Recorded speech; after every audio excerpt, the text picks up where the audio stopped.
Hello student, स्वागत है आपका मेरे इस यूट्यूब चैनल STR एकेडमी पर, जहां पर हम बीएससी के सभी सेमेस्टरों के लिए जूलॉजी और बॉटनी पढ़ते हैं।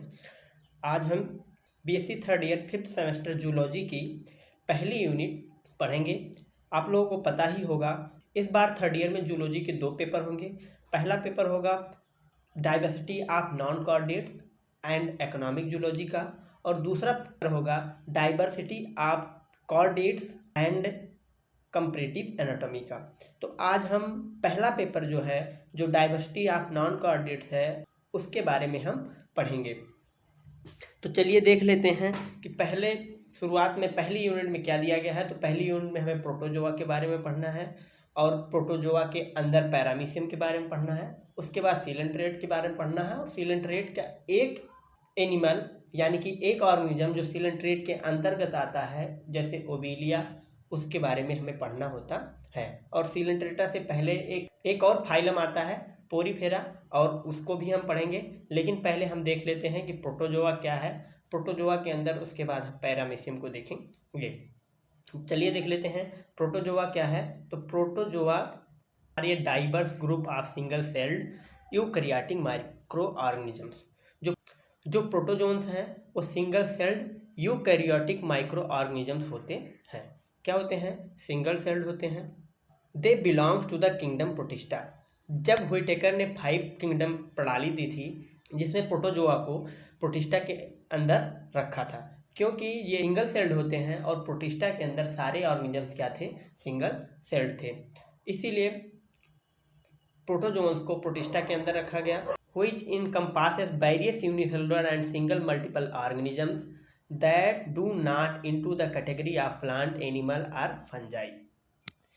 कह रहा है कि which encompasses various unicellular and simple multicellular organisms that do not fit into the category of plant, animal and fungi।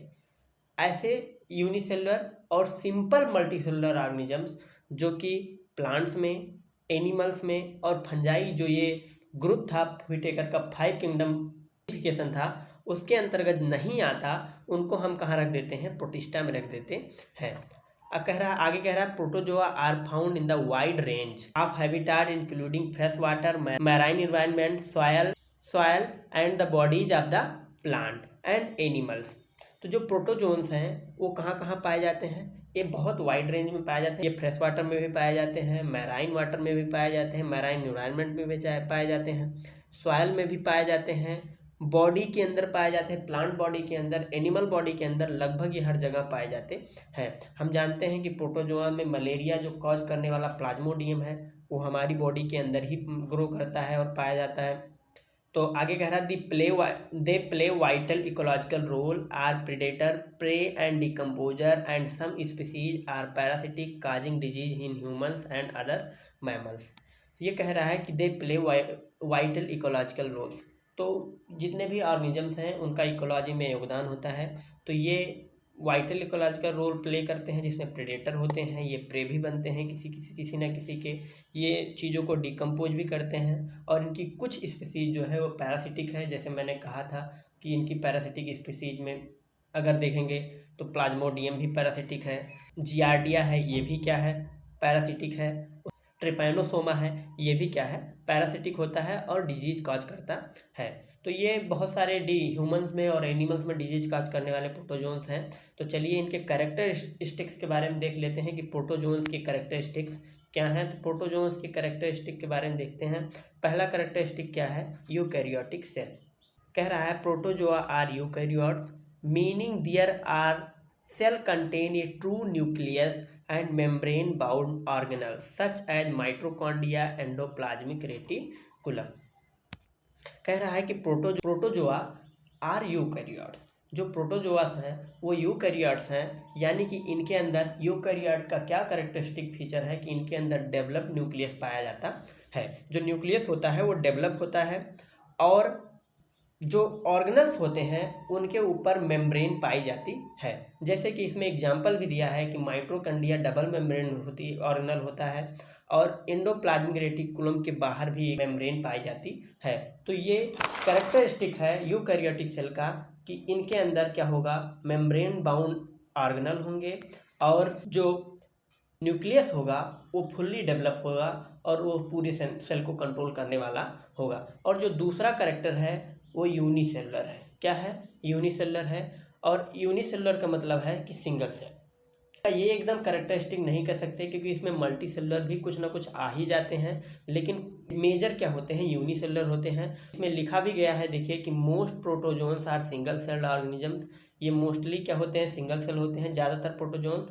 आल्थो some colonial species, कुछ कॉलोनियल स्पीसीज होती हैं जो एग्जिस्ट करती हैं। कॉलोनी का मतलब यह है कि ढेर सारी प्रोटोजोन्स एक साथ मिलकर एक कॉलोनी बना लेंगे, तो वे लगभग जब एक एक सेल की हैं ढेर सारी कॉलोनी बन जाएंगी तो मल्टी सेलुलर बन जाते हैं। लेकिन वो पूरी कॉलोनी मल्टी सेलुलर होती है। एक इंडिविजुअल ऑर्गेनिज्म क्या होता है? सिंगल सेल ही होता है। इधर लिखा है where individual cell live together in a coordinate manner. ये कॉलोनी के बारे में बता रहा है कि कॉलोनी क्या होती है, कि जहाँ पर इंडिविजुअल सेल्स क्या होती हैं? एक साथ रहती हैं। कोऑर्डिनेट मैनर मतलब एक दूसरे को इंटरेक्ट करते हुए, कोई उनको लाभ पहुँचा रहा है, कोई उनको लाभ पहुँचा रहा है, कोई उनके साथ इंटरेक्ट कर रहा है। तो ऐसे इंटरेक्शन के साथ साथ ये लोग एक दूसरे के साथ रहते हैं कॉलोनी बनाकर। अगला अगला कैरेक्टरिस्टिक फीचर, जो तीसरा कैरेक्टरिस्टिक फीचर है वो क्या है? मोटेलिटी। मोटेलिटी में क्या है? Many protozoa exhibit various mode of locomotion. जो प्रोटोजोन्स हैं उनमें लोकोमोशन का वेरियस मोड होता है, मतलब कि बहुत सारे अलग अलग तरीके से वो लोग लोकोमोशन करते हैं। इसमें इंक्लूड किया गया है फ्लैजिला।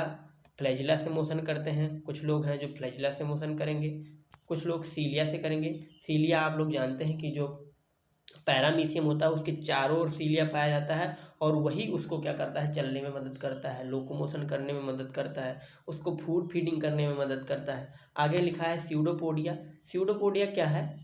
स्यूडो मतलब होता है फाल्स, पोडिया मतलब होता है पैर। तो स्यूडोपोडिया मतलब फाल्स पैर। ऐसा स्ट्रक्चर जो कि पैर की तरह हो, मतलब ट्रू पैर ना हो और पैर का वर्क करे, फुट। इसमें देखिए लिखा है कि temporary extension of the cells are gliding movements. जो ग्लाइंडिंग मूवमेंट्स है उसे क्या कहा जाता है? स्यूडोपोडिया कहा जाता है, ये बता रहा है। और जो temporary extensions of the cells है, मतलब टेम्परेरी ऐसे जो कभी कभी काम आ जाते हैं चलने में। जैसे अमीबा क्या करता है? जब उसे चलना होता है तो स्यूडोपोडिया की तरह ऐसे बना लेता है अपना स्ट्रक्चर, क्योंकि उसका कोई आकार तो होता नहीं है, तो वो अपना पैरनुमा एक आकार बना लेता है जिससे उसे चलने में या फिर लोकोमोट करने में क्या हो जाती है? मदद हो जाती है। अगला है हेट्रोट्रॉफिक। क्या है? हेट्रोट्रॉफिक चौथा है। तो इसमें है कि protozoa are primarily heterotrophic. Heterotrophic क्या होता है? जो कि दूसरों पर डिपेंड होते हैं। क्या होते हैं? दूसरों पे। ऑटोट्रॉफिक उनको कहा जाता है जो लोग खुद अपना भोजन बना लेते हैं। और ऑटोट्रॉफिक कौन होते हैं? Green plants, only green plants, या फिर जो एल्गीज हैं, ग्रीन एल्गीज, यही सब अपना भोजन बनाती हैं, अपना फूड फॉर्मेशन कर लेती हैं फोटोसिंथेसिस के थ्रू। तो इन्हें क्या कहा जाता है? ऑटोट्रॉफिक कहा जाता है। और लगभग मोस्टली ऑर्गेनिजम्स क्या होते हैं? हेट्रोट्रॉफिक होते हैं। ह्यूमंस खुद हेट्रोट्रॉफिक है।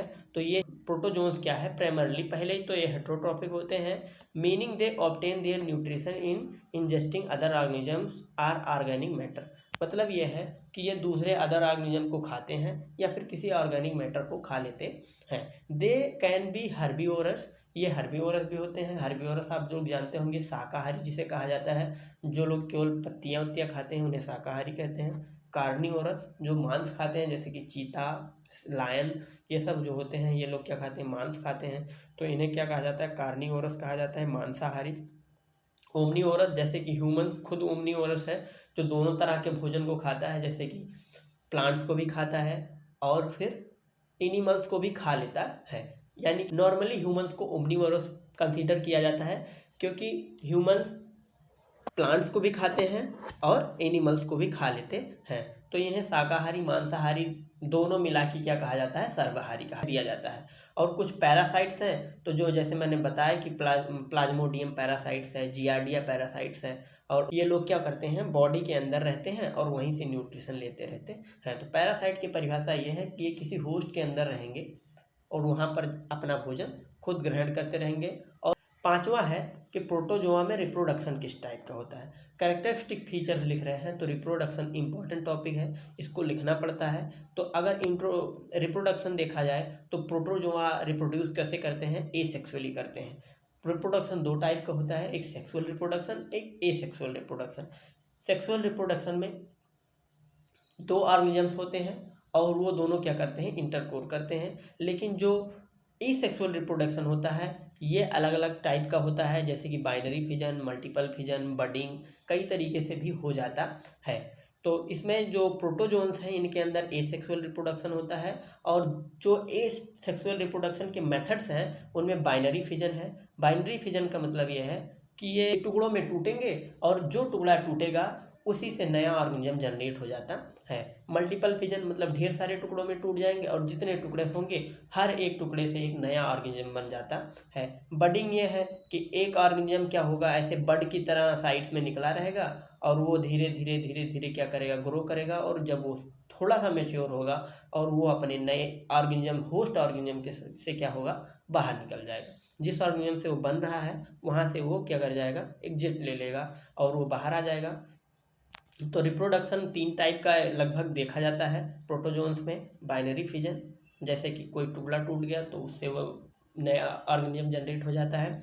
मल्टीपल फिजन यानी कि ऑर्गेनिज्म खुद मरने से पहले क्या हो जाता है, टूट जाता है, मल्टीपल टुकड़ों में फिजन कर जाता है और हर एक टुकड़े से नया ऑर्गेनिज्म क्या हो जाता है, जनरेट हो जाता है। बस ये सेक्सुअल रिप्रोडक्शन में यह है कि डाइवर्सिटी नहीं आती है। जैसा आपका पेरेंटल जीन होगा, जैसा पेरेंटल कैरेक्टर होगा, सेम टू सेम हूबहू आपके जो ऑफस्प्रिंग होंगे उनके अंदर भी वही कैरेक्टर्स होंगे, वो देखने में भी सेम होते हैं। और बडिंग एक प्रोसेस है जो कि मैंने तो आप लोगों को बता ही दिया कि ऑर्गेनिज्म क्या होता है, ऐसे बाहर की तरफ निकल आता है और धीरे धीरे मेच्योर होने के बाद वो खुद नया ऑर्गेनिज्म बन जाता है।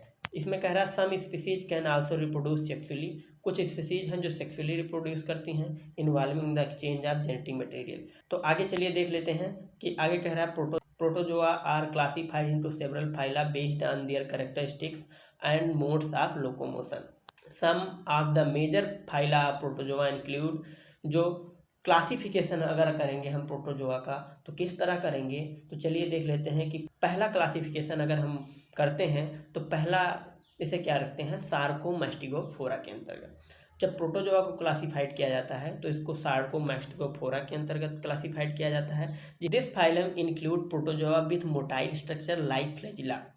सार्कोमैस्टिगोफोरा जो फाइलम है इसमें प्रोटोजोआ को जो लोकोमोशन के स्ट्रक्चर है उसके बेसिस पर क्या करता है, रख दिया जाता है। इसमें जैसे कि अगर लोकोमोशन के लिए फ्लैजिला है या फिर स्यूडोपोडिया है तो उसे किस में रख दिया जाएगा, सार्कोमैस्टिगोफोरा के अंतर्गत रख दिया जाएगा। इनके कुछ सब ग्रुप्स भी होते हैं, जैसे कि पहला सब ग्रुप देखिए क्या दिया गया है, देखिए सार्कोडिना, जिसमें क्या आता है, अमीबा आते हैं व्हिच मूव यूजिंग स्यूडोपोडिया। तो अमीबा कैसे कैसे चलता है, स्यूडोपोडिया के यूज करके चलता है, वो भी सिंगल सेल है। मैस्टिगोफोरा है तो मैस्टिगोफोरा के अंदर क्या है, फ्लैजिलेट्स होते हैं, चलने के लिए क्या होते हैं, फ्लैजिलेट्स होते हैं। Who move using flagella, examples including trypanosoma and giardia. देखिए ट्रिपैनोसोमा और जियाडिया का एग्जाम्पल दे दिया है जो कि फ्लैजिला का यूज करके क्या करते हैं, चलते हैं। जो जियाडिया होता है उसमें एक बड़ा सा फ्लैजिला पाया जाता है जो कि उसके पूरी बॉडी से भी लंबा होता है, उससे क्या करते हैं, वो मदद करती है चलने में। तो ये जो सार्कोमैस्टिगोफोरा है ये दो सब ग्रुप में डिवाइड किया गया है, एक सार्कोडिना और एक मैस्टिगोफोरा में। सार्कोडिना में अमीबा आते हैं जो कि स्यूडोपोडिया से चलते हैं, और मैस्टिगोफोरा जो होता है उसमें फ्लैजिला से चलने वाले जैसे कि ट्रैपेनोसोमा और जियाडिया जैसे ऑर्गेनिजम्स आते हैं। अगला है दूसरा जो है ये है सीलियोफोरा। क्या है, सीलियोफोरा। सीलियोफोरा के अंदर क्या आते हैं, कौन आता है, सीलिएट्स आते हैं। Which move using numerous hair like structure called cilia. जो लोग सीलिया के सहारे चलते हैं उनको सीलियोफोरा कहा जाता है। जैसे कि पैरामीशियम, पैरामीशियम हम जानते हैं कि पैरामीशियम में ढेर सारा सीलिया पूरे बॉडी पर पाया जाता है और वही एकमात्र उसके लिए लोकोमोशन का क्या है, साधन है। तीसरा है एपीकॉम्प्लेक्सा। एपीकॉम्प्लेक्सा ये क्या है, दीज आर नॉन मोटाइल। ये क्या है, नॉन मोटाइल हैं, पैरासिटिक प्रोटोजोन्स हैं, often characterized by the presence of complex structure called the apical complex used for host cell invasion. ये क्या हैं, ऐसे पैरासाइटिक प्रोटोजोन्स हैं जो कि क्या होते हैं, नॉन मोटाइल होते हैं, चल तो नहीं सकते। ये क्या करते हैं, जो होस्ट सेल होती है उसके मशीनरी को, प्रोटीन सिंथेसिस की मशीनरी को क्या कर लेते हैं, कब्जा कर लेते हैं। इसमें एग्जाम्पल में देखो दिया गया है कि प्लाज्मोडियम है जो कि क्या करता है, मलेरिया कॉज करता है। टैक्सोप्लाज्मा है, ये दोनों क्या होते हैं जो होस्ट सेल को इन्वेजन कर लेते हैं। अगला चौथा है माइक्रोस्पोरोडिया। माइक्रोस्पोरोडिया नाम से ही लग रहा है, माइक्रो मतलब छोटा, स्पोरोडिया मतलब स्पोर। तो ओब्लिगेट इंट्रासेलुलर पैरासाइट। पैरासाइट्स क्या होते हैं, दो टाइप के होते हैं, एक ऑब्लिगेट पैरासाइट, एक फैकल्टेटिव पैरासाइट्स। ऑब्लिगेट पैरासाइट्स वो पैरासाइट्स होते हैं जो अपनी लाइफ साइकिल एक स्पेसिफिक होस्ट के अंदर ही पूरी कर सकते हैं, वो किसी और होस्ट के पास नहीं जा सकते।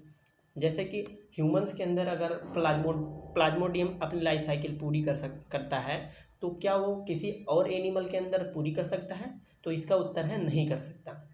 और जो फैकल्टेटिव पैरासाइट्स होते हैं वो दूसरे ऑर्गेनिज्म पर भी चले जाते हैं, जैसे कि जो पेट में होते हैं टीनिया सोलियम और जो फीता क्रीम होते हैं, ये सब क्या करते हैं, किसी भी होस्ट के अंदर चले जाएंगे, वहाँ ये अपना खाना खाने लगेंगे। लेकिन ऑब्लिगेट इंट्रासेलुलर पैरासाइट्स होते हैं that lack conventional mitochondria and use a unique organelle called the polar tube for host cell invasion.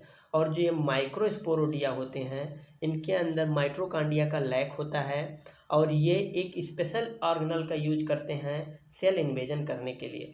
उस सेल का क्या नाम है, पोलर ट्यूब। पोलर ट्यूब का यूज करते हैं, एक स्पेशल ऑर्गन है जो कि पोलर ट्यूब के नाम से जाना जाता है। इसका यूज करके क्या करते हैं, इन्वेजन करते हैं। जो आगे हम पैरामीशियम के बारे में पढ़ेंगे, आगे पूरे फिगर के बारे में पढ़ेंगे और उसकी मार्फोलॉजी देखेंगे, उसके मेन फीचर्स के बारे में हम क्या क्या कर सकते हैं, उसके रिप्रोडक्शन के बारे में देखेंगे और उसके कुछ की पॉइंट्स भी हम देखेंगे। तो इस वीडियो में इतना ही। अगर आप हमारे चैनल पर नए हैं तो हमारे चैनल को सब्सक्राइब कर लीजिए, क्योंकि बीएससी की सेमेस्टर रिलेटेड वीडियो आपको इसी चैनल पर मिलेंगी। और आपको हमारा अगर वीडियो अच्छा लगा हो तो लाइक कीजिए, शेयर कीजिए, और अगर आपको कोई क्वेश्चन पूछना है तो आप कमेंट बॉक्स में पूछ सकते हैं। धन्यवाद।